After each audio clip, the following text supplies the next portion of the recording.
application. That's fine. Notes. Expand that. Close that. Pause. Order. Second. You have a motion and a second, and do we do roll call, or is it sufficient to vote as a group? We can vote as a group.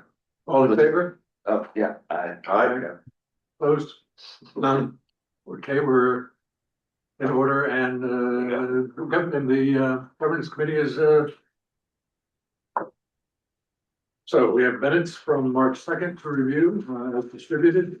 Any edits or changes to the minutes? No. Hearing none, motion to approve would be invited. So moved. Second. All in favor? Aye. And it passes. First order of business is the governance committee evaluation. Now, this was done by the previous board. Unfortunately, you get to approve it. Okay. I'll make a motion to approve the 2025 governance committee evaluations. Thank you. Second, Second. all in favor? Aye. Aye. And next order of business is to invite public comments if there are any. Hearing no public. Lloyd, are you waiting or are you? I'm just so good to see all of you and thank you for your wonderful work. Thank you for your comment. Thank you. Any additional public comments? Hearing none, I assume we adjourn now? Okay, motion to adjourn, Motion. second, Second. and all in favor? Aye. We are adjourned. Very good. Okay, audit committee agenda. Okay, audit committee, so we need a motion to call to order the audit committee. I'll make that motion. Okay, we need a second. Yes, I'm on the audit. Am I on the audit? Everyone's on. Yeah, we're all on it. That's not right. Not right. Well, everyone can be on the audit committee, but the treasurer. Joe, there's, Yeah, so Justice Spampano and Ron Book. Yeah, I think people actively avoided being on the audit committee the last meeting, so. I know I did. Very good, okay, so I think, did we get a second? Second. Yeah. Okay, so moved, all right, first, we have all three audit committee members present. And first motion will be to accept the minutes from last meeting. So move. Second. Adopted. Our next motion will be the audited financials and related. Do you want to talk about that one? Yes, and we're pleased to have Patricia Brennan from RBT here, our auditor, Okay. to make a presentation. And I believe you had the audit late last week. Yes, yeah, we had the report, so we had plenty of time to look at it. Didn't see like there was anything there, but turn it over to you. Some quick highlights. We'll go through and discuss the report. You'll have a copy, I believe, of the financial statements in draft form. There have been no changes in this draft form that we're hearing today. I would like to move on through. Your opinion for your audit financial statement is on page 1. It is a clean, unmodified opinion. You move on to your statement of net position on page 6. Your financial statements are presented on a comparative basis between 2025 and 2024. You'll notice a significant shift in the assets. And a large portion has been invested in certificate deposits. In your liabilities. I don't have that document. It's. It looks like this. Yeah, is it attached to? I just don't It's not have, in it? I don't have the, It's in I think that's in the pack. the audit committee agenda packet. be in the whole. Yeah, Alright. it's the big one, The figures it's the bottom there. Page 6, also going to highlight the liabilities. You'll notice there's a significant shift, a decrease. In the prior year, the escrow of the liabilities were escrows that were due to the city, the county, and central school district for those pilot payments. This current year, what sits in accounts payable is traditional accounts payable such as professional fees. There is one escrow payment in there, or not escrow payment, but a invoice related to escrow. In that liability, I think it's BJH. On page 7, we'd like to highlight the difference, the changes between 2025 and 2024 in your other charges of services for revenue.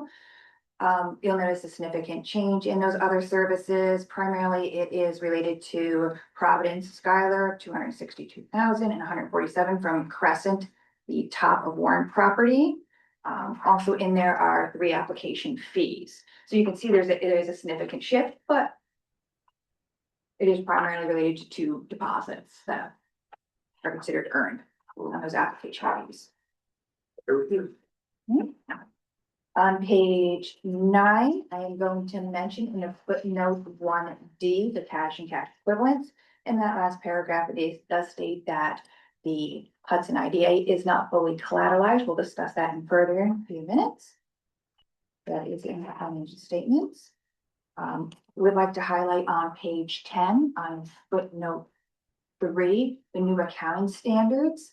The primary accounting standard that would impact Hudson IDA is the GASB 103 as it relates to, in your financial statements, a lot of the GASB 103 will not impact this entity because it is reported as an enterprise fund, but it will impact the MD&A, the first few pages of these financial statements.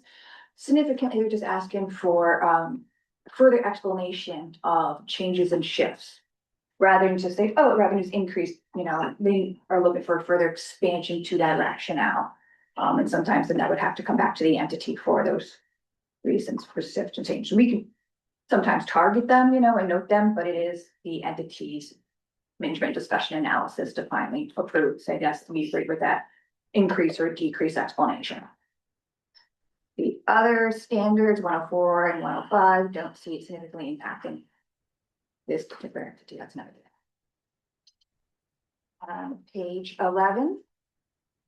That is a schedule of other information that does show the exemptions in the pilot payments and the breakout of the FTEs or the various organizations that currently have pilots.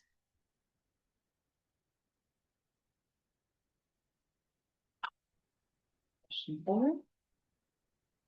We are going to move on to your page 12. This is referred to as your yellow book report. It's your report of significant or material weaknesses or other matters. The report, there are no significant deficiencies or material weaknesses being noted. There is another other matter being reported. 2 matters are being reported, 1 and 2. If you flip to page 14, the last page of the report, those 2 other matters are noted. They are compliance findings. 1 is the annual report. There is a compliance requirement that the IDA does report to the ABO for timely filing. Prior year, it wasn't submitted to report until April 7. Likelihood that will continue because as of this point, from what I understand, is not submitted as of that March 31st deadline date. One of the issues is you cannot, you can put in the data, but you cannot certify it until the audit is finished and approved by the board. So the way of working around that would be to hold a special meeting because we're the first Monday of the month. And so to be able to get the audit completed by March 2nd, 3rd, 4th is unrealistic from your perspective. Based on having 2 months to get the data done with all your work. So I think we're going to have to, and with all due respect to the ABO, there is a grace period. I was gonna ask you, other It's not devices or no? But it's non-compliant. It's not. Yeah. And I think that, I think they would rather have us approve the audit and they won't, you can't, when you push the button, it says you can't submit anything until they've uploaded the audit. And they insist we upload the management letter, even though you tell us that we shouldn't share it with anyone. A lot of state agencies have started requesting management letters, because they realize a lot of information about recommendations or findings are being placed in these management letters and not in the financial statements. I think we've demonstrated with this IDA that county IDA and Capital Resource Corporation and CEDC and the Land Bank we're in regular contact, with the ABO. We've always, been compliant. We've never been cited for non-compliance. We might at some point, often they go on your website and tell you that you haven't missing something. And it's really not to be cited, it's to get into compliance. It's not a, Get the stuff done and how, there are agencies that have not filed for several, after a year or two, who are dissolved. But, no, so it is important that, we keep up with it, but, to try to have had a special meeting last week when the audit, we knew wouldn't be done and you wouldn't have time to review it, Easter travel. and the holidays. So, I mean, I do. I'm not, marginalizing this. It's an important function, but we're doing it. So, I think that I'm off with the ABO site. It is a public site that can be searched. It does add to transparency. it would be similar to someone pointing out that your, campaign finance filing wasn't done yesterday because they wanted to, put the Clegg lights on you. Mhm. That's the biggest risk. That someone would go online and say, well, I wanted to see it the day it was due. And they own the newspaper, other than that. Right. There's no teeth to it. There's no. Second finding is in regards to collateral. The Hudson IDA is not holding collateralization in its own entity's name. Historically has fallen under the city of Hudson's name. Maybe this is a repeat comment from the prior year. I don't know, what efforts can be made to reach out to, I think, the Bank of Greene County, or to, now that certificates deposits are vested, when they mature, do they get, assigned to a different financial institution to break it up to, be below that FDIC coverage that is provided.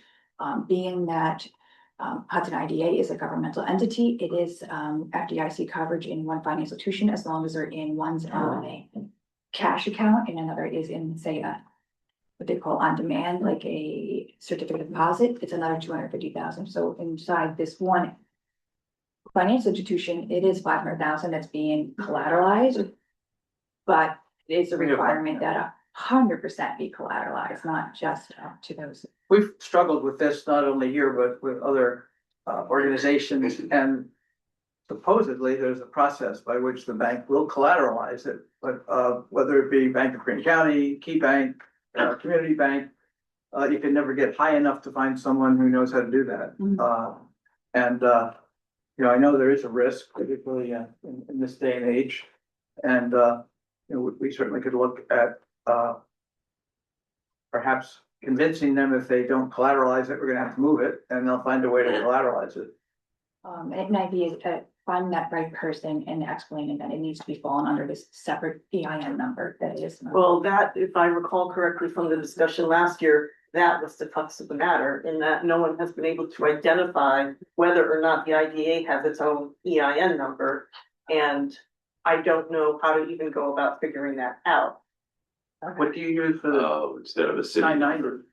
It's count cities? Hudson IDA does not file 990. You don't file 990. We don't have any employees here. No, because we're a government entity. We don't We're have not- any employees to. No. Direct. The IDA? They're all Yeah. different entities. I don't think the county IDA doesn't have a federal, number either. So that would be the crux of the problem, that Yeah. the bank doesn't know how to Yeah.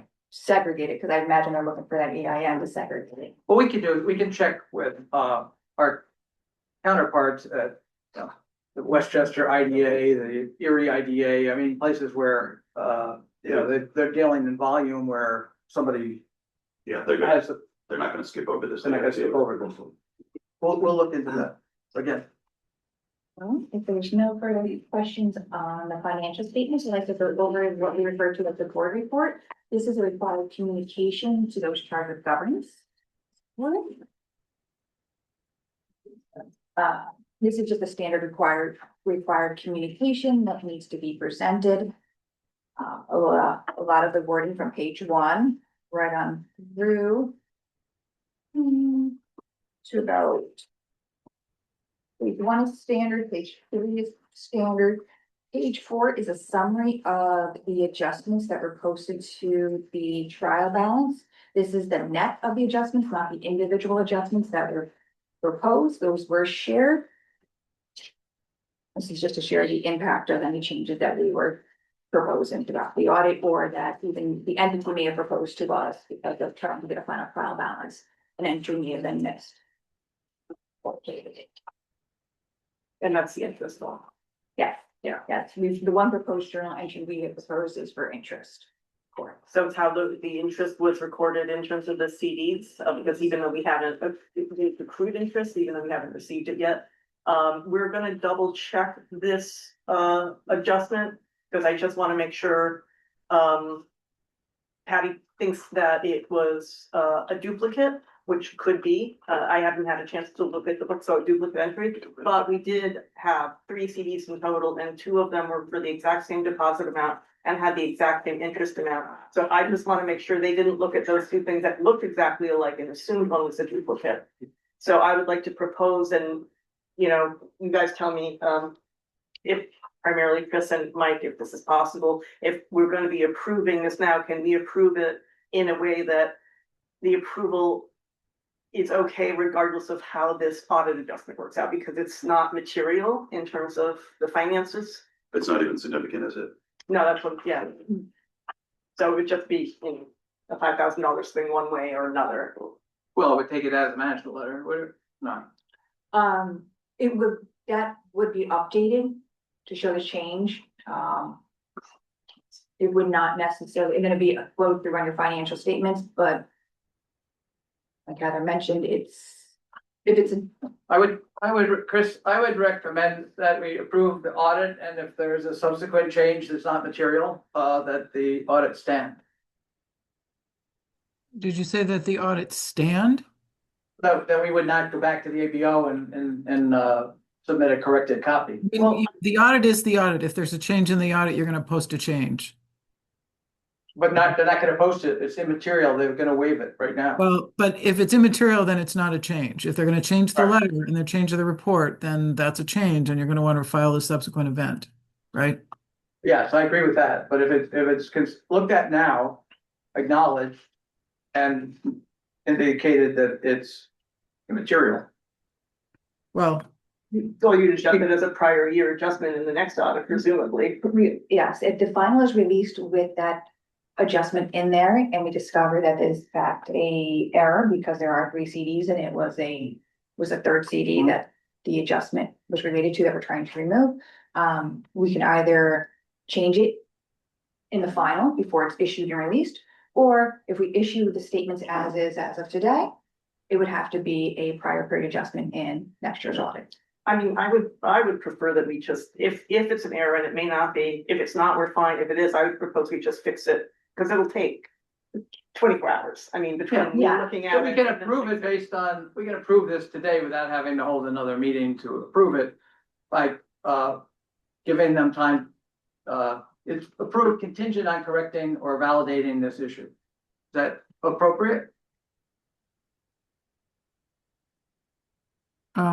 yeah, I mean, if this is an error, just a factual error, then presumably both our financials and the audit letter would be corrected and before you're submitting them. Is that what you're saying? Before it's Right, submitted? yeah.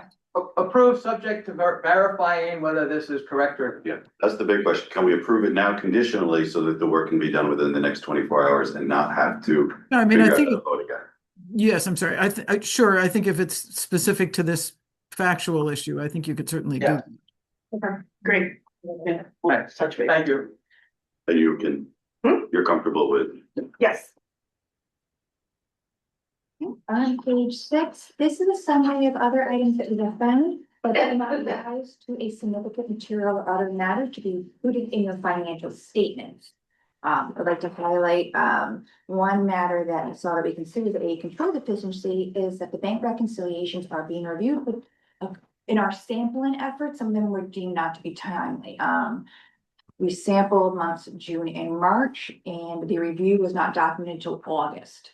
Does not consider the timely review of bank reconciliations. And I think we had this discussion last year. The approval does not have to be part of the meeting, because part of the problem is the meetings get canceled and then you've got like 2 or 3 months.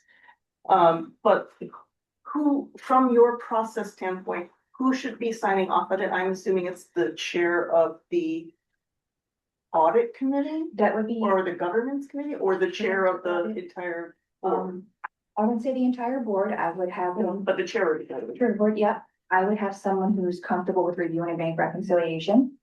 Be that point person and just know that, have it done timely rather than waiting for those meetings to occur, only because that's what's triggering it. Well, so if the chair of the IDA board was comfortable in doing bank reconciliations, I could bring them upstairs on a regular basis and get them approved instead of waiting for people that I never see Yeah, after meeting or two's been canceled. So, That would work. okay, so we'll do that. And then I think obviously you want to document that review in writing, right? That you can make a part of the record that then is subject to audit so that you have records available easily able to find those records for the auditor, right? Yeah, we And would just have. don't just do the literally record, just have- document it. Yeah, Because we both signed. he and I would both literally physically sign off on a paper copy. I hate the fact that we have to do a paper copy right now, but yeah, until you get to that electronic point, I know I'm working with some other clients, they're looking at using Adobe signatures and sign off to sort of capture it electronically. But for now, if it's just paper. it is what it is. Okay, Also, in that recommendation and that control deficiency, 2 other months, we noticed, they were, let's see here, we noted that, the reconciliations were prepared before monthly activity was completely recorded. Those 2 months were September and October. Again, the repeat of, we replaced, and there's also those compliance findings that were included in your financial statement, being the annual report filing timeline and the collateral. Another management suggestion, we repeat from prior year, is a disaster recovery plan. Just a formal plan, recommendation, in the event of a disaster, what's being done to have the entity up and running again. Mike and I were discussing earlier that QuickBooks Online is currently being used as your accounting software, which makes that pretty readily available to get up and running again. The accounting side of it, it would just now be the business operation side to get it up and running. Those are the recommendations. Well, and I think that, yeah, I did put into AI to develop a disaster recovery plan to ensure that our records would be readily available, and they gave me a 2-page summary, but you know, I think the other side of this is our electronic records that we maintain, all of our documents are in a cloud as well. And so if they're not in a file cabinet where they could get burnt and destroyed. So I think, you know, we can, I think more importantly, that we write this up so that you see that we are conscious of it and that we have a reasonable plan. Yeah, and just make sure that your own cloud has a backup. Yeah. Yeah, we hire, you know, our cloud is not where we're just setting it up, it's set up through a third party that keeps a backup as well. So they have your cloud support and then on a server somewhere and then also a backup. Yeah. of it.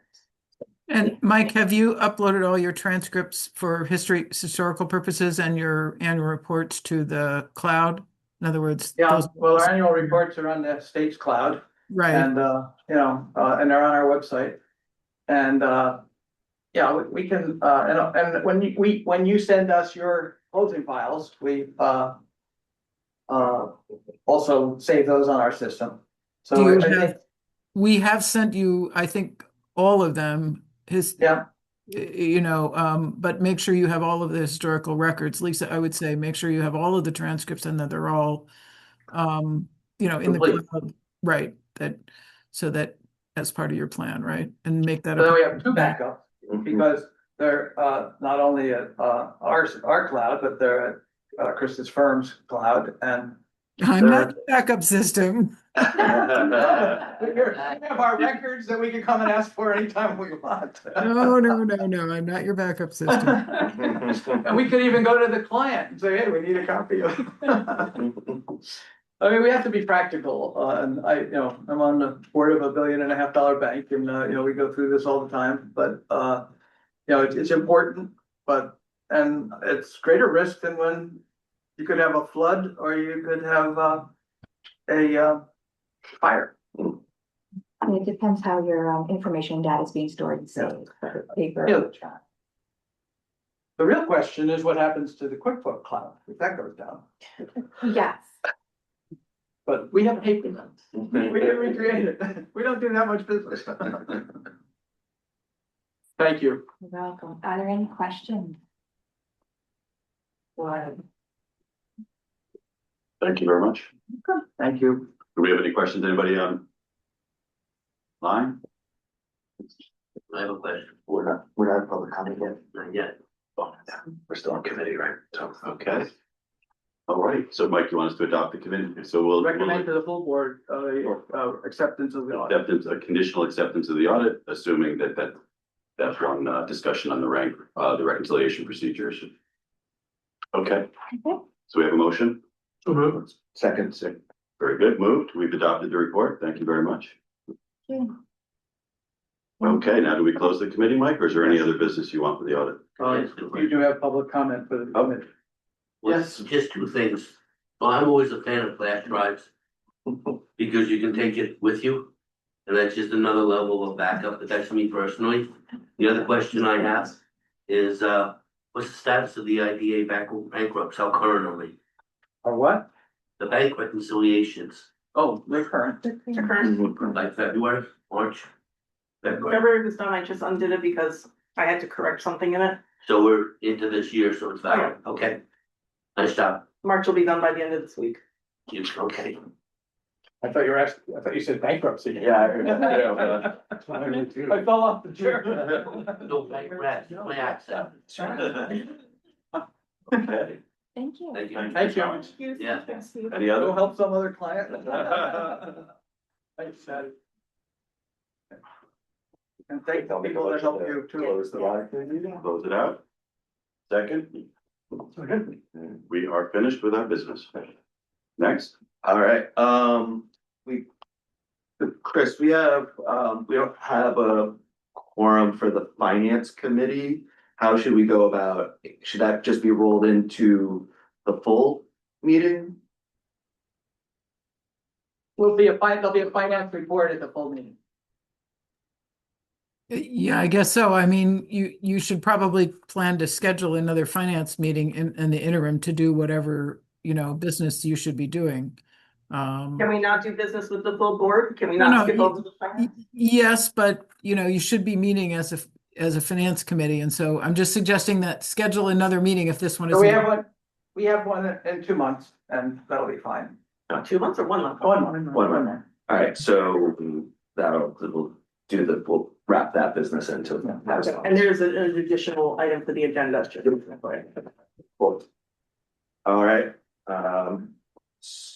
2:30, I'll call the April meeting of the Hudson Industrial Development Agency to order.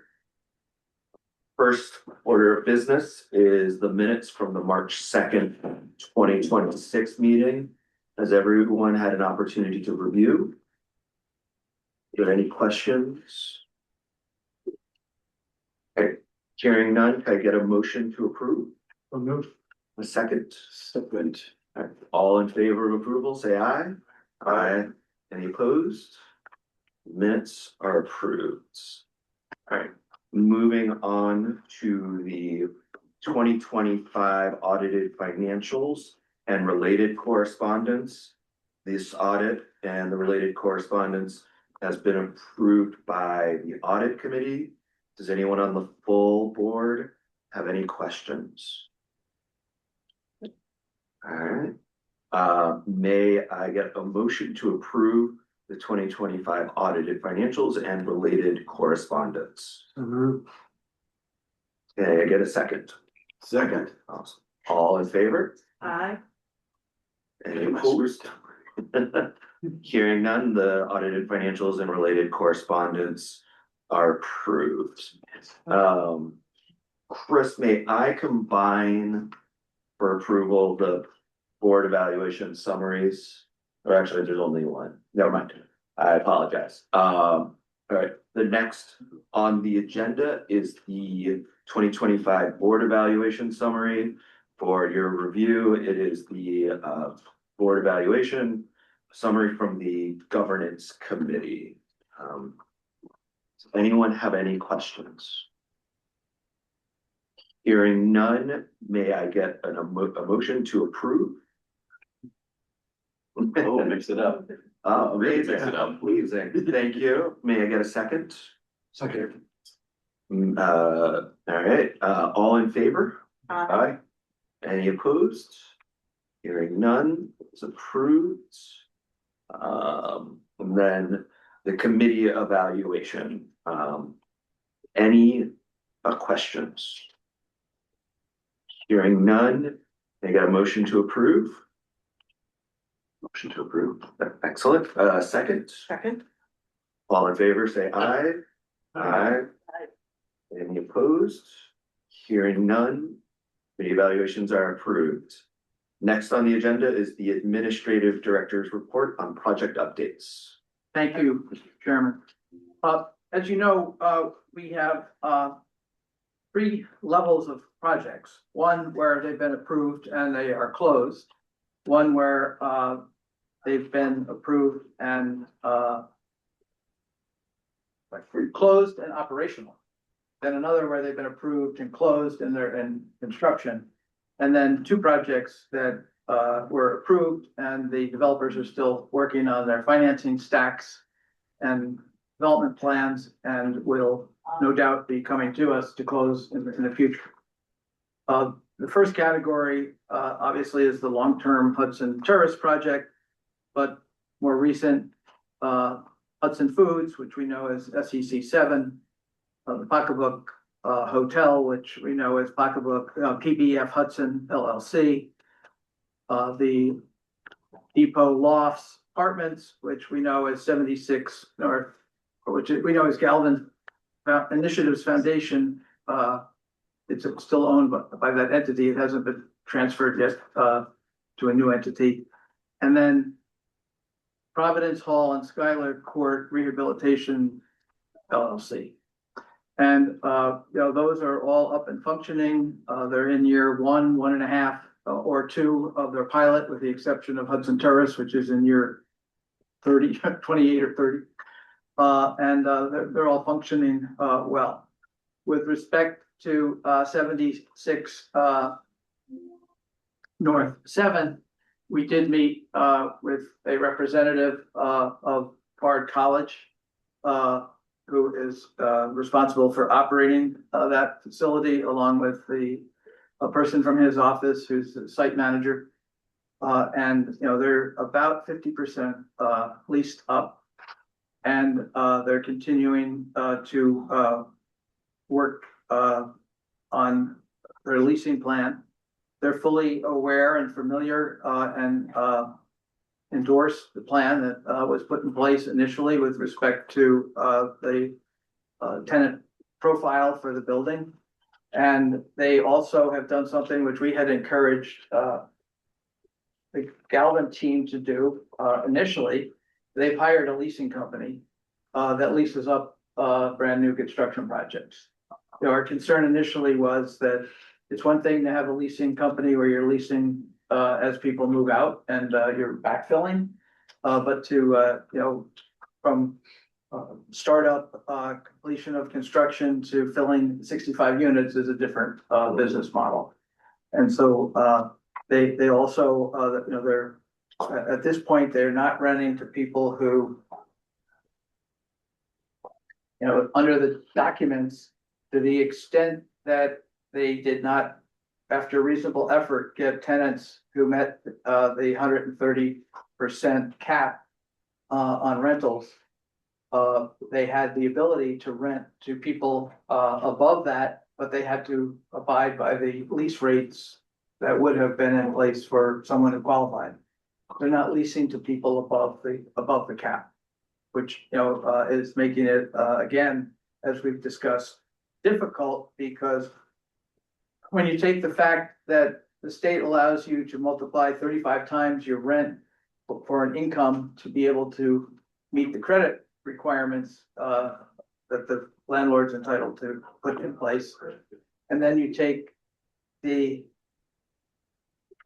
median household income, which is only calculated at the county level, you have a very small band of eligibility. So in other words, you know, if you were at a $2,200 rent,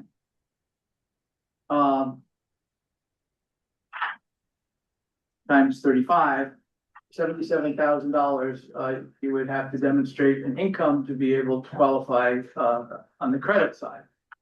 But the cap for the median household income is 82,000.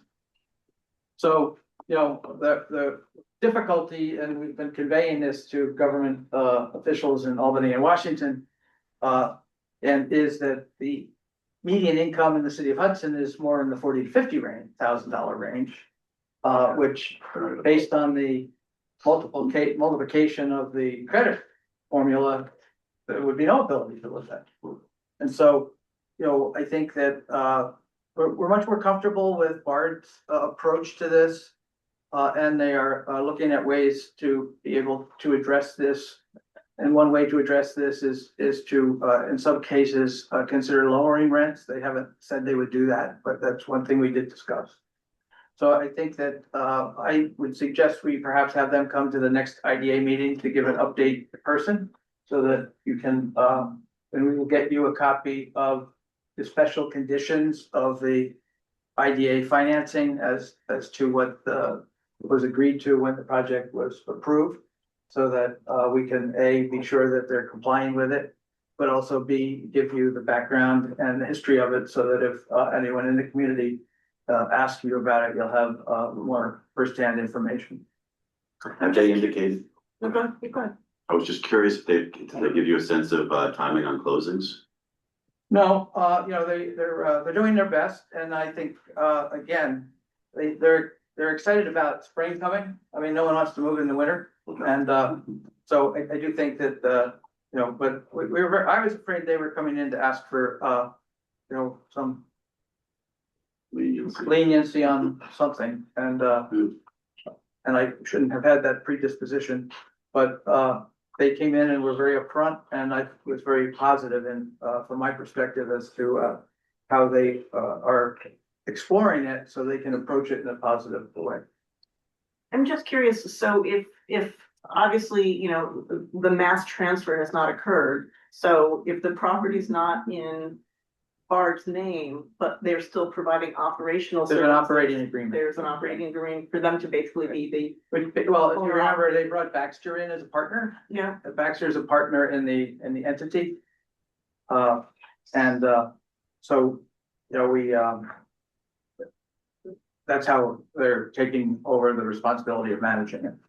Do you know, is that the only property that they've got such an agreement with? I would suspect that for insurance purposes, they'd have to have some type of an agreement to go in and manage any of their properties, but I'll find out. So, Are they obligated to, so when this transfers and they get the pilot, I'm assuming that's all that can be transferred to them? well, presumably they're going to take over the entity that has the pilot rather than. So that, gotcha. But That structure. there has been it depends what's in the language, is that correct? If there's an assignability provision in the documents, Chris, it can be done. Right. Your document, IBA. It's up to, okay. right, your And that was document. the other, Yeah. go ahead, I'm sorry. I was gonna say, yeah, your documents always have a specific provision about in the terms and conditions for assignment. So it will depend on what they're proposing to structure. We'll have to look at that and see what approvals are needed. When the county undertook the financing of the Wick Hotel for the city, at the request of the city IDA, the provisions were in there that it could be assigned, and when Ben Fain purchased the hotel into a new entity, the new entity did have the benefit of the last 3 years of the pilot. And are the FTEs also included in the contract language? So Yeah. that those would transfer as well? Yeah. Okay. And remember, with respect to the apartment house, there are very few FTEs. You know, just the part-time rental agent and you know, 1 or 1.5 maintenance people. All right. Well, just to be clear, I mean, the requirements for the jobs goals that are in our documents would stay there. They would still Yes. be the same requirements for compliance. Whether or not the new entity would take over the existing employees is completely up to those two entities. Right. They just have to meet the numbers, the targets, not the Correct, people or how they can make changes. Okay. correct. So then we go into the next group, and that's projects that have been approved and are under construction, and that's the Crescent project.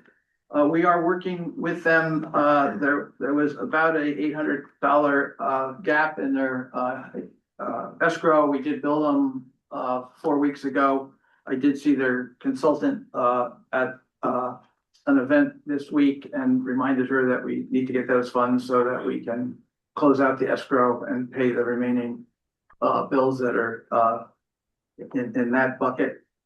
And then the other two are the Hudson Mansion, which we know as the Elks Club Hotel or the Casetta Hotel, and the Penrose project at the J.L. Edwards School. We did have a conversation about 10 days ago with the Hudson Mansion team. They are still refining their budget and finalizing their financing stack. You know, a project of that size, you can have multiple levels of debt and equity and the like. And with respect to Penrose, Mayor, they would like to come in and meet with you. And perhaps we could do it at the same time as an IDA meeting, so you could meet them as well. I actually had a meeting with them last week, but I think the idea of them coming in and speaking to the full board makes a lot of sense. I know I spoke with Dylan Salmon, and then There was the whole team. whole team. Yeah, Good. whole team. I know we had talked about it. Mhm. I also suggested that they meet with the school board. Yeah. So that there's no, and I'm sure that they shared with you the fact that when they didn't get the state infrastructure grant, the state then said you have a gap in your financing, so you have to fill that before we'll give you the tax credits. And the timing of that was such that they're now going to fill that gap and go back in for the next round of funding. But they are gonna. Yeah, they're very committed. Yes. And I will also send you something that you know, they have the depth of the ability to ride out a project and put it back in their lineup where certain Yeah, developers they've got pockets. don't. And they're all over the country. I mean, I get an email at least one or two every month of some new project that they open somewhere in the country. And you know, they just did put out a new policy statement or cultural statement on how they would run their company. So I'll share that with you. Do you know, maybe there's not an answer to this yet though, but if the state slows down on its payment to Bliss Towers project, that won't impact next year's payment to Penrose, is that right? Well, Penrose has to submit a complete new application and compete with whoever is competing for state funds. For next year's, For next year's allocation, for tax credit allocation. And there was some indication that because the money went to Bliss Towers, and there are only 2 tax credit deals per region per cycle, that you know, Hudson had gotten its share that year, even though it was from a different pot. Yeah.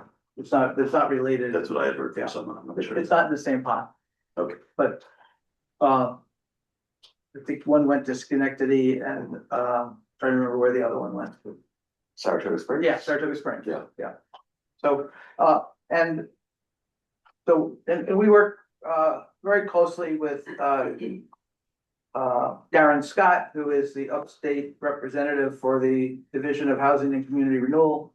And you know, he's very interested in seeing this the J.L. Edwards project go forward because, you know, particularly it's approved at 65% of median income, not 130 or not 80. And it's meant you know, for a population that really needs the and they know every day you let a vacant school sit vacant, it deteriorates.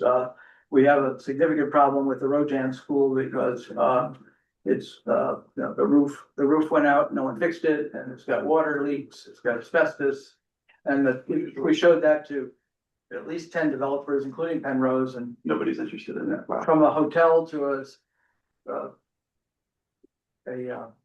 not assisted living, but you know, home health facility, just doesn't make sense. And then, we have, really not had any, approaches on new applications, but, I suspect as other projects, move forward. At the county level, we're seeing projects, there's a project before the county IDA tomorrow for the Blue Spruce Motel up in Kinderhook, across from, Golden Harvest, Farm. It's they want to convert it into a 52-unit, one-bedroom apartment, project. It's a $7 million project. When we did the $7 million project for Hudson Food, we thought that that was probably, the lowest end of a project that you could absorb the legal fees and other costs associated with an IDA project. But we are seeing developers coming in. There's another hotel project in the county where it's $3 million, Martha? Roughly. And, when you look at it, they can get $180,000 to $200,000 of benefit, and, they're gonna go through the hoops and legal fees that go with an IDA financing. It's hard to do IDA financing no matter what size, less than $25,000 in legal fees for the IDA. Would that be accurate, Chris? Is that Sure, last one you because- mentioned, the 3 million? Yeah. Right, I mean, Is that Canaan? Yeah. The, Fijian. Oh, So I think that, it's good to have a little bit of a lull so that, our new members can, get, acclimated and oriented with all the other things that you're, All their getting other acclimated topics. and oriented in. And, if, there are no questions, I'd be happy to, conclude my report. Are there any questions? All right, thank you. Thank you. We have, before we get to public comment, one additional item on the agenda for review and approval, and that is the monthly bills. Heather, would you mind just walking us through this? Sure, so you can see almost all of these, with the exception of one, are Rodenhouse and Shaw invoices, so they're for legal services. Ones where the description says general legal services are for services that the IDA pays for out of its own budget. The remaining ones are paid out of escrow accounts that are set up by the applicants. The only exception to that is, the second one, you can see BJH Advisors, that's something that, Patty mentioned as well, that's the one that's the big one that's outstanding the year end, because we didn't receive the invoice until 2026, but it was for work done in September 2025, so it had to be charged back. That's why it's still sitting there, because I didn't get it until March. And we did, we did send Penrose a bill 3 weeks ago, and Dylan is processing it. He didn't. No, Bill, you mean up for increased escrow? Yeah. Okay, because right now we can't pay that. $5,300. Yeah, 58, I think, yeah, Yeah. 53 or 58, Yeah. but anyway, so until we get the balance of the escrow money from Penrose to pay it, we'll be holding on to it, but once it's in, we will pick it up. Does anybody have any questions on the bills that are in front of you? Without any questions, may I get a motion to approve these bills? So moved. A second? second, All in favor, say aye. Aye. Any opposed? Hearing none, the bills are approved. Awesome, thank you. Thank you. Chairman, one point of reference, the BJH Advisors $18,000 bill was a study that was undertaken to demonstrate the need for the structure that the IDA approved for the Penrose project. And on top of legal fees that the IDA incurs and the developer pays under the escrow agreement. But also, if there are studies that are undertaken out by independent third parties, which we generally do in Hudson, for purposes of evaluating what they're telling us is accurate or not. So it's just, it's another expense, but it's something that is very important that we do in terms of understanding the structure of a deal and aspects of what they're proposing. Thank you. Are there any public comments at this time? I'm good, thanks, Joe. Of course. All right. May I get a motion to adjourn? So moved. Excellent. Yeah. And a second? Too slow. Second. All right, all in favor, say aye. Aye. All right, we are adjourned. Thank you, everyone, and we'll see you next month. Thank you.